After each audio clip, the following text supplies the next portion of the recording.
ജ്ഞാനം 11-ാം അധ്യായം. വിശുദ്ധനായ ഒരു പ്രവാചകൻ വഴി ജ്ഞാനം അവരുടെ പ്രവൃത്തികളെ ഐശ്വര്യപൂർണ്ണമാക്കി. അവർ നിർജ്ജനമായ മരുഭൂമിയിലൂടെ സഞ്ചരിക്കുകയും ആരും കടന്നു ചെന്നിട്ടില്ലാത്ത സ്ഥലങ്ങളിൽ കൂടാരമടിക്കുകയും ചെയ്തു. അവർ ശത്രുക്കളെ ചെറുക്കുകയും തോൽപ്പിച്ചോടിക്കുകയും ചെയ്തു. ദാഹിച്ചപ്പോൾ ജനം അങ്ങയെ വിളിച്ചപേക്ഷിച്ചു. അങ്ങ് അവർക്ക് കടുംപാറയിൽ നിന്ന് ജലം നൽകി ദാഹശമനം വരുത്തി. ശത്രുക്കളെ ശിക്ഷിക്കാൻ ഉപയോഗിച്ച വസ്തുക്കൾ തന്നെ അങ്ങയുടെ ജനത്തിന് ക്ലേശത്തിന് ഉപകാരപ്രദമായി. ശിശുഹത്യയ്ക്ക് കൽപ്പന പുറപ്പെടുവിച്ചതിലുള്ള പ്രതിക്രിയയായി രക്തരൂഷിതമായി കലങ്ങിമറിഞ്ഞൊഴുകുന്ന നദിക്ക് പകരം അവിടുന്ന് അവർക്ക് അപ്രതീക്ഷിതമായ രീതിയിൽ സമൃദ്ധമായി ജലം നൽകി. അവരുടെ ശത്രുക്കളെ അവിടുന്ന് എങ്ങനെ ശിക്ഷിക്കുന്നുവെന്ന് അവരുടെ കഠിനദാഹം വഴി അവിടുന്ന് കാണിച്ചു കൊടുത്തു. കാരുണ്യപൂർവമായ ശിക്ഷണമായിരുന്നെങ്കിലും തങ്ങൾ പരീക്ഷിക്കപ്പെട്ടപ്പോൾ ദൈവഭക്തിയില്ലാത്തവരെ ക്രോധത്തിൽ ശിക്ഷിക്കുന്നതിന് എത്ര കഠിനമായിട്ടാണെന്ന് അവർ അറിഞ്ഞു. പിതാവ് തെറ്റുതിരുത്താൻ ശിക്ഷിക്കുന്നത് പോലെ അങ്ങ് അവരെ ശോധന ചെയ്തു. വിട്ടുവീഴ്ചയില്ലാതെ രാജാവ് കുറ്റവാളികളെ ശിക്ഷിക്കുന്നത് പോലെ അങ്ങ് അധർമ്മികളെ ശിക്ഷിച്ചു. അടുത്തോ അകലെയോ ആകട്ടെ അവർ ഒന്നുപോലെ വേദന അനുഭവിച്ചു. രണ്ടു വിധത്തിൽ ദുഃഖം അവരെ കീഴ്പ്പെടുത്തി. പൂർവ്വകാല സംഭവങ്ങൾ ഓർത്ത് അവർ ഞെരുങ്ങി. തങ്ങൾക്ക് ലഭിച്ച ശിക്ഷയിലൂടെ നീതിമാന്മാർക്ക് നന്മ ലഭിച്ചെന്ന് കേട്ടപ്പോൾ അവർ അത് കർത്താവിൻ്റെ പ്രവൃത്തിയാണെന്ന് അറിഞ്ഞു. പണ്ടേ തങ്ങൾ നിരാലംബരായി പുറന്തള്ളുകയും പുച്ഛിച്ചു തള്ളുകയും ചെയ്തവനെക്കുറിച്ച് സംഭവപരിണാമം കണ്ട് അവർ വിസ്മയിച്ചു. നീതിമാന്മാരുടെയും തങ്ങളുടെയും ദാഹം വ്യത്യസ്തമാണെന്ന് അവർ കണ്ടു. സർപ്പങ്ങളെയും വിലകെട്ട ജന്തുക്കളെയും ആരാധിക്കത്തക്ക വിധം വഴിതെറ്റിച്ച അവരുടെ മൂഢവും ഹീനവുമായ വിചാരങ്ങൾക്ക് പ്രതിക്രിയയായി അങ്ങ് അവരുടെ മേൽ അനേകം തിരക്കുകളെ അയച്ച് അവരെ ശിക്ഷിച്ചു. പാപം ചെയ്യാൻ ഉപയോഗിച്ച വസ്തുക്കൾ കൊണ്ട് തന്നെ ശിക്ഷിക്കപ്പെടുമെന്ന് അവർ ഗ്രഹിക്കാനാണ് ഇങ്ങനെ ചെയ്തത്. രൂപരഹിതമായ പദാർത്ഥത്തിൽ നിന്ന് ലോകം സൃഷ്ടിച്ച അങ്ങയുടെ സർവശക്തനായ കരത്തിന് കരടികളുടെ കൂട്ടത്തെയോ ധീരസിംഹങ്ങളെയോ അവരുടെ മേലയക്കാൻ പ്രയാസമുണ്ടായിരുന്നില്ല. അല്ലെങ്കിൽ അജ്ഞാതമായ ക്രൂരജന്തുക്കളെ പുതുതായി സൃഷ്ടിച്ചയക്കാമായിരുന്നു. അല്ലെങ്കിൽ അഗ്നിമയമായ ശ്വാസം ഊതുന്നതോ കനത്ത ധൂമപടലം തുപ്പുന്നതോ കണ്ണിൽ നിന്ന് തീപ്പൊരി പാറുന്നതോ ആയവയെ അയക്കാമായിരുന്നു. അവ ആക്രമിക്കേണ്ട അവയുടെ ദർശനം മതി അവരെ മനുഷ്യരെ ഭയപ്പെടുത്തി നിശേഷം നശിപ്പിക്കാൻ. ശിക്ഷാവിധി പിന്തുടരുന്ന അവരെ അങ്ങയുടെ ഒറ്റ ശ്വാസത്താൽ നിഗ്രഹിക്കാമായിരുന്നു. അങ്ങയുടെ ശക്തിയുടെ ശ്വാസത്താൽ ചിതറിക്കാമായിരുന്നു. എന്നാൽ അങ്ങ് സർവവും എണ്ണിത്തൂക്കിയാണെന്ന് ക്രമപ്പെടുത്തിയിരിക്കുന്നു. മഹത്തായ ശക്തി അവിടത്തേക്ക് അധീനമാണ്. അങ്ങയുടെ ഭുജബലത്തെ ചെറുക്കാൻ ആർക്ക് കഴിയും? ലോകം അങ്ങയുടെ മുമ്പിൽ ത്രാസിലെ തരി പോലെയും പ്രഭാതത്തിൽ ഉതിർന്നു വീഴുന്ന ഹിമകണം പോലെയുമാണ്. എന്നാൽ അങ്ങ് എല്ലാവരോടും കരുണ കാണിക്കുന്നു. അവിടുത്തേക്ക് എന്തും സാധ്യമാണല്ലോ. മനുഷ്യൻ പ്രാശ്ചാത്തപിക്കേണ്ടതിന് അവിടുന്ന് അവരുടെ പാപങ്ങളെ അവഗണിക്കുന്നു. എല്ലാറ്റിനെയും അങ്ങ് സ്നേഹിക്കുന്നു. അങ്ങ് സൃഷ്ടിച്ച ഒന്നിനെയും അങ്ങ് ദ്വേഷിക്കുന്നില്ല. ദ്വേഷിച്ചെങ്കിൽ സൃഷ്ടിക്കുമായിരുന്നില്ല. അങ്ങ് ഇച്ഛിക്കുന്നില്ലെങ്കിൽ എന്തെങ്കിലും നിലനിൽക്കുമോ? അങ്ങ് അസ്തിത്വം നൽകിയില്ലെങ്കിൽ എന്തെങ്കിലും പുലരുമോ? ജീവനുള്ളവയെ സ്നേഹിക്കുന്ന കർത്താവെ, സർവവും അങ്ങയുടേതാണ്. അങ്ങ് അവയോട് ദയ കാണിക്കുന്നു. ജ്ഞാനം 12-ാം അധ്യായം. കർത്താവെ, സകലത്തിലും അങ്ങയുടെ രക്ഷയുമായ ചൈതന്യം കുടികൊള്ളുന്നു. പാപികൾ പാപവിമുക്തരാകുവാനും അങ്ങയിൽ പ്രത്യാശ അർപ്പിക്കാനും വേണ്ടി അങ്ങ് അധർമ്മികളെ പടിപടിയായി തിരുത്തുന്നു. അവർ പാപം ചെയ്യുന്ന സംഗതികൾ ഏവയെന്ന് ഓർമ്മിപ്പിക്കുകയും മുന്നറിയിപ്പ് നൽകുകയും ചെയ്യുന്നു. മന്ത്രവാദം, അവിശുദ്ധമായ അനുഷ്ഠാനങ്ങൾ, നിഷ്ഠൂരമായ ശിശുഹത്യ, മനുഷ്യകുരുതി നടത്തിയ രക്തമാംസങ്ങൾ ഭുജിക്കൽ എന്നീ മ്ലേച്ഛാചാരങ്ങൾ നിമിത്തം അങ്ങയുടെ വിശുദ്ധ ദേശത്തെ ആദ്യ നിവാസികളെ അങ്ങ് വെറുത്തു. നിസ്സഹായരായ കുഞ്ഞുങ്ങളെ വധിച്ച മാതാപിതാക്കന്മാരെ ഞങ്ങളുടെ പൂർവികരാൽ നശിപ്പിക്കാൻ അങ്ങ് മനസ്സായി. അങ്ങേക്ക് ഏറ്റവും പ്രീതിജനകമായ രാജ്യം ദേവദാസരായ ഞങ്ങൾ കുടിയേറി സ്വന്തമാക്കാനായിരുന്നു. ഇത് മർത്യരായ അവരോട് പോലും അങ്ങ് ദയ കാണിച്ചു. അവരെ ക്രമേണ നശിപ്പിക്കാൻ അങ്ങയുടെ സൈന്യത്തിൻ്റെ മുന്നോടി എന്നതുപോലെ അങ്ങ് കടന്നിലുകളെ അയച്ചു. അധർമ്മികളായ അവരെ യുദ്ധത്തിൽ നീതിമാന്മാരുടെ കരങ്ങളിൽ ഏൽപ്പിക്കാനോ ഹിംസ്രജന്തുക്കളുടെ ഒറ്റ കുതിപ്പുകൊണ്ട് അങ്ങയുടെ ദൃഢമായ ഒരു വാക്കുകൊണ്ട് നശിപ്പിക്കാനോ കഴിയാഞ്ഞിട്ടല്ല ഇങ്ങനെ ചെയ്തത്. അവരുടെ ജനനം തിന്മയിലാണെന്നും ദുഷ്ടത അവർക്ക് ജന്മസിദ്ധമെന്നും അവരുടെ ചിന്താഗതിക്ക് മാറ്റമില്ലെന്നും അങ്ങ് അറിഞ്ഞിട്ടും അവരെ പടിപടിയായി ശിക്ഷിച്ച് അനുദപിക്കാൻ അങ്ങ് അവർക്ക് അവസരം നൽകി. അവർ ജന്മനാ ശപിക്കപ്പെട്ട വംശമാണ്. അവരുടെ പാപങ്ങൾക്ക് ശിക്ഷ നൽകാതിരുന്നത് അങ്ങ് ആരെയെങ്കിലും ഭയപ്പെട്ടിട്ടല്ല. നീ എന്താണ് ചെയ്തത് എന്ന് ആര് ചോദിക്കും? അങ്ങയുടെ വിധി ആര് തടയും? അങ്ങ് സൃഷ്ടിച്ച ജനതകളെ നശിപ്പിച്ചാൽ ആര് അങ്ങയെ കുറ്റപ്പെടുത്തും? അധർമ്മികൾക്ക് വേണ്ടി വാദിക്കാൻ ആര് അങ്ങയുടെ മുമ്പിൽ വരും? കൂടാതെ അങ്ങല്ലാതെ എല്ലാവരോടും കരുണ കാണിക്കുന്ന മറ്റൊരു ദൈവമില്ല. അങ്ങയുടെ വിധി നീതിപൂർവമാണെന്ന് അവരുടെ മുൻപിലും തെളിയിക്കേണ്ടതുമില്ല. അങ്ങ് ശിക്ഷിച്ചാൽ ചോദ്യം ചെയ്യാൻ രാജാവിനോ ചക്രവർത്തിക്കോ സാധ്യമല്ല. അങ്ങ് നീതിമാനും നീതിയോടെ എല്ലാറ്റിനെയും ഭരിക്കുന്നവനുമാണ്. അർഹിക്കാത്തവനെ ശിക്ഷിക്കുക അങ്ങയുടെ മഹത്വത്തിന് ഉചിതമല്ലെന്ന് അങ്ങ് അറിയുന്നു. അങ്ങയുടെ ശക്തി നീതിയുടെ ഉറവിടമാണ്. എല്ലാറ്റിൻ്റെയും മേൽ അവിടത്തേക്കുള്ള പരമാധികാരം എല്ലാറ്റിനോടും ദയ കാണിക്കാൻ കാരണമാവുന്നു. അങ്ങയുടെ അധികാരത്തിൻ്റെ പൂർണ്ണതയെ സംശയിക്കുന്നവർക്ക് അങ്ങ് അങ്ങയുടെ ശക്തി അനുഭവപ്പെടുത്തി കൊടുക്കുന്നു. അറിഞ്ഞിട്ടും ഗർവ് ഭാവിക്കുന്നവരെ ശാസിക്കുകയും ചെയ്യുന്നു. സർവശക്തനായ അങ്ങ് മൃദുലമായ ശിക്ഷ നൽകുന്നു. വലിയ സഹിഷ്ണുതയോടെ ഞങ്ങളെ ഭരിക്കുന്നു. യഥേഷ്ടം പ്രവർത്തിക്കാൻ അങ്ങേക്ക് അധികാരമുണ്ടല്ലോ. നീതിമാൻ ദയാലുവായിരിക്കണമെന്ന് ഇത്തരം പ്രവൃത്തികൾ കൊണ്ട് അങ്ങ് സ്വജനത്തെ പഠിപ്പിച്ചു. അവിടുന്ന് പാപത്തെക്കുറിച്ച് അനുതാപം നൽകി. അവിടുത്തെ മക്കളെ പ്രത്യാശ കൊണ്ട് നിറച്ചു. അങ്ങയുടെ ദാസരുടെ ശത്രുക്കൾക്കും മരണാർഹർക്കും ദുഷ്ടത വിട്ടകലാൻ സമയവും സന്ദർഭവും നൽകി. ഇത്ര വലിയ സൂക്ഷ്മതയോടും കാരുണ്യത്തോടും കൂടിയാണ് അങ്ങ് അവരെ ശിക്ഷിച്ചതെങ്കിൽ ഉത്തമ വാഗ്ദാനങ്ങൾ നിറഞ്ഞ ഉടമ്പടി അവർക്ക് നൽകിയ പിതാക്കന്മാരുടെ മക്കളായ അങ്ങയുടെ പുത്രരെ എത്രയധികം ശ്രദ്ധയോടെയാണ് അങ്ങ് വിധിച്ചത്. ഞങ്ങൾ വിധിക്കുമ്പോൾ ഞങ്ങൾ അങ്ങയുടെ ദയ ഓർക്കാനും വിധിക്കപ്പെടുമ്പോൾ ദയ പ്രതീക്ഷിക്കാനും വേണ്ടിയാണ് അങ്ങ് ഞങ്ങളെ തിരുത്തുമ്പോൾ ഞങ്ങളുടെ ശത്രുക്കൾക്ക് 10,000 ഇരട്ടി പ്രഹരം നൽകുന്നത്. അധർമ്മികൾ തെറ്റായ ജീവിതം നയിച്ചു. അവരുടെ മ്ലേച്ഛതകൾ കൊണ്ട് തന്നെ അവിടുന്ന് അവരെ പീഡിപ്പിച്ചു. അതിനിന്ദ്യമായ ജന്തുക്കളെ പോലും ദൈവങ്ങളായി ആരാധിച്ചവർ തെറ്റായ പാതയിൽ ബഹുദൂരം സഞ്ചരിച്ചു. ബുദ്ധിഹീനരായ ശിശുക്കളെ പോലെ അവർ വഞ്ചിക്കപ്പെട്ട ഭോഷരായ കുട്ടികളെ എന്ന പോലെ വിധിന്യായത്തിൽ അങ്ങ് പരിഹസിച്ചു. ലഘുശിക്ഷകളെ താക്കീത് ഗൗനിക്കാത്തവർ ദൈവം നൽകുന്ന അർഹമായ ശിക്ഷ അനുഭവിക്കും. ദേവന്മാർ എന്ന് തങ്ങൾ കരുതിയയിലൂടെ തന്നെ തങ്ങൾ ശിക്ഷിക്കപ്പെട്ടപ്പോൾ ആ യാതനയിൽ അവർക്ക് അവയുടെ നേരെ കോപം തോന്നി. തങ്ങൾ അറിയാൻ കൂട്ടാക്കാത്ത അവിടുന്നാണ് സത്യദൈവം എന്നവർ മനസ്സിലാക്കുകയും അംഗീകരിക്കുകയും ചെയ്തു. അതിനാൽ ഏറ്റവും വലിയ ശിക്ഷാവിധി അവർക്ക് ലഭിച്ചു. ജ്ഞാനം 13-ാം അധ്യായം. ദൈവത്തെ അറിയാത്തവർ സ്വതേ ഭോഷരാണ്.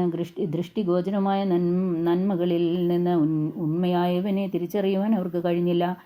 ശില്പങ്ങളിൽ ശ്രദ്ധ പതിച്ച അവർ ശില്പിയെ തിരിച്ചറിഞ്ഞില്ല. അഗ്നിവായ കാറ്റ്, നക്ഷത്ര വലയങ്ങൾ, ശോഭിച്ച സമുദ്രം, ആകാശ തേജസ്സുകൾ ഇവ ലോകത്തെ ഭരിക്കുന്ന ദേവന്മാരായി അവർ കരുതി. അവയുടെ സൗന്ദര്യത്തിൽ ഭ്രമിച്ച മനുഷ്യർ അവയെ ദേവന്മാരായി സങ്കല്പിച്ചെങ്കിൽ അവയേക്കാൾ ശ്രേഷ്ഠനാണ് അവയുടെ കർത്താവെന്ന് അവർ ഗ്രഹിക്കട്ടെ.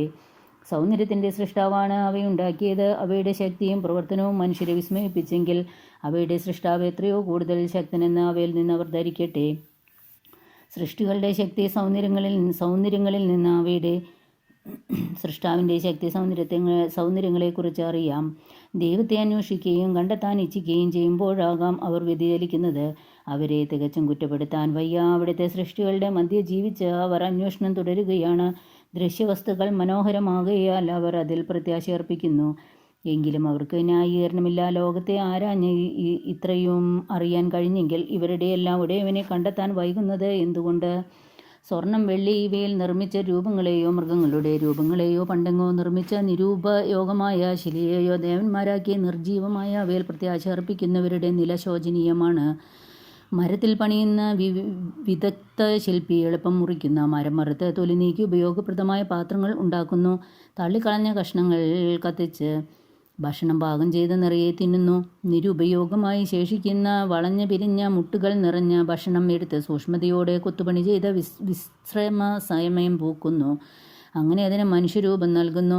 അഥവാ ഏതെങ്കിലും ക്ഷുദ്രമൃഗത്തിൻ്റെ രൂപം കൊത്തി ചായം പൂശി ചോമിപ്പിച്ച് കുറവുകൾ ചായം കൊണ്ട് മറയ്ക്കുന്നു. അവനത് ഉചിതമായ സ്ഥാനത്ത് ഭിത്തിയിൽ ആണികൊണ്ട് ഉറപ്പിക്കുന്നു. അത് അതിനെ തന്നെ സംരക്ഷിക്കാൻ ശക്തിയില്ലാത്തതുകൊണ്ട് പരസഹായം വേണമെന്നറിയുന്നതുകൊണ്ട് അവൻ അത് വീണുപോകാതെ ശ്രദ്ധിക്കുന്നു. എങ്കിലും സമ്പത്തിനും വിവാഹത്തിനും മക്കൾക്കു വേണ്ടി പ്രാർത്ഥിക്കുമ്പോൾ നിർജീവമായി അതിനെ വിളിച്ചപേക്ഷിക്കാൻ അവന് ലജ്ജയില്ല.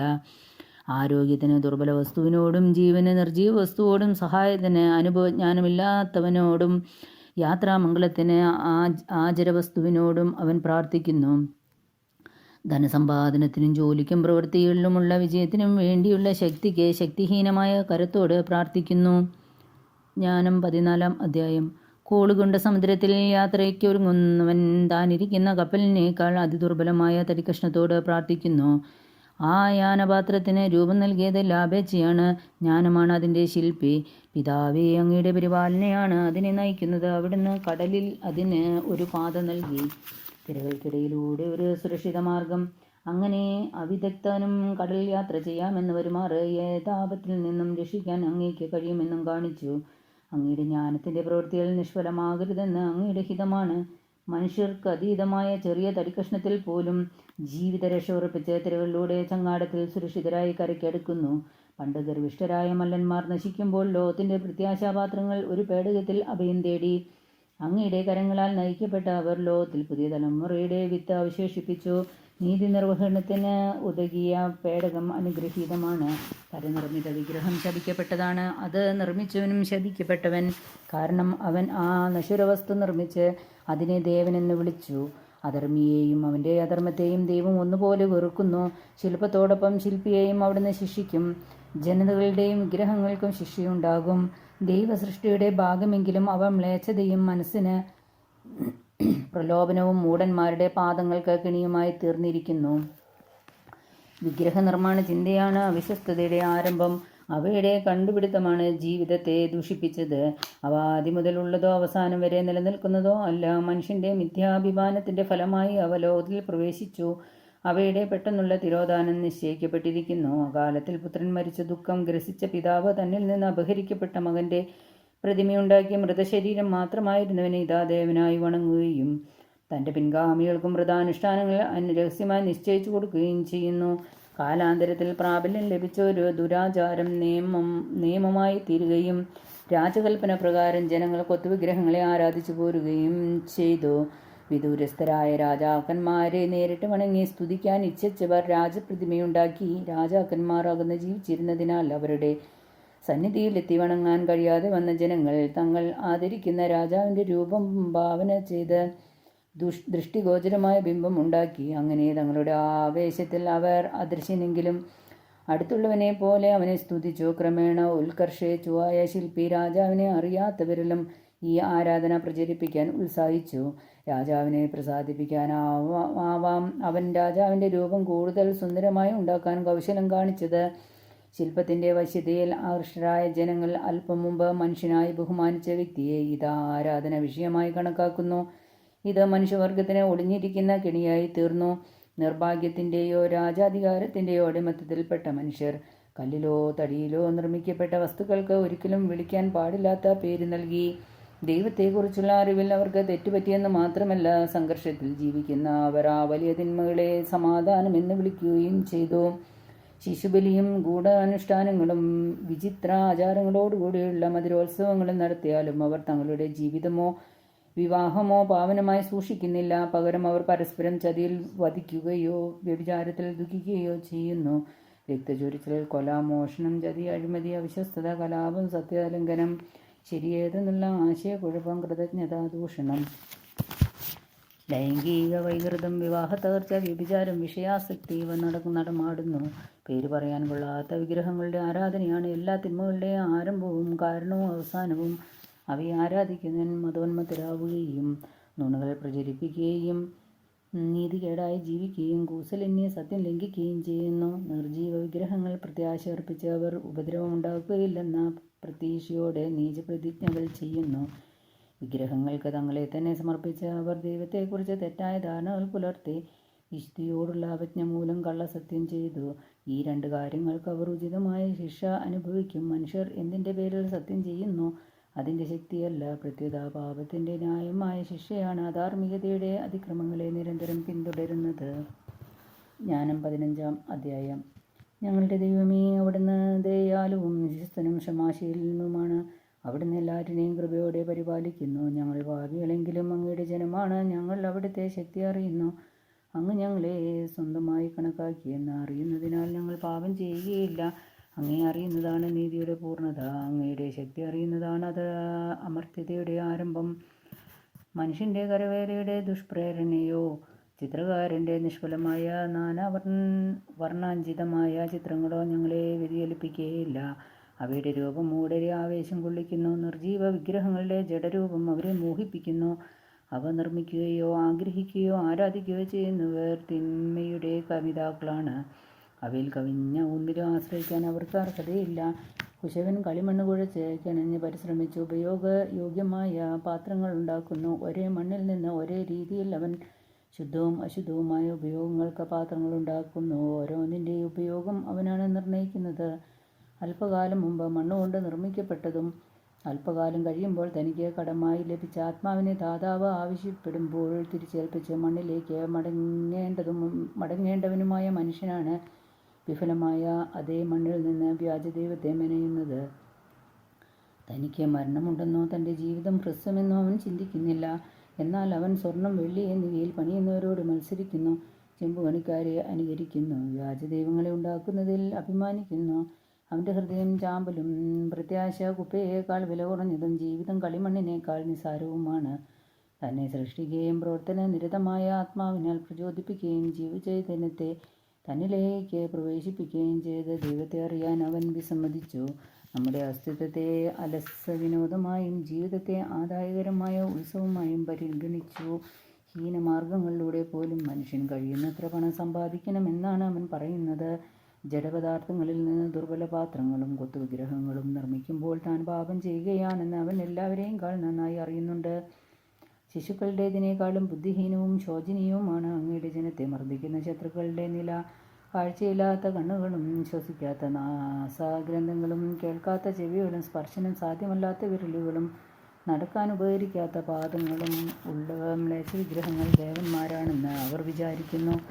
വായ്പ വാങ്ങിയ ചൈതന്യം മാത്രമുള്ള മനുഷ്യനുണ്ടാക്കിയതാണ് അവ. തന്നെ പോലെ തന്നെയുള്ള ദൈവത്തെ സൃഷ്ടിക്കുക ഒരുവനും സാധ്യമല്ലല്ലോ.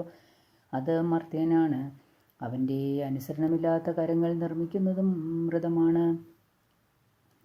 അവൻ ആരാധിക്കുന്ന വസ്തുക്കളേക്കാൾ അവൻ ഉത്കൃഷ്ടനാണ്. അവന് ജീവനുണ്ട്, അവയ്ക്ക് അതില്ല. അങ്ങയുടെ ജനത്തിൻ്റെ വൈരികൾ നികൃഷ്ട ജന്തുക്കളെ പോലും ആരാധിക്കുന്നു.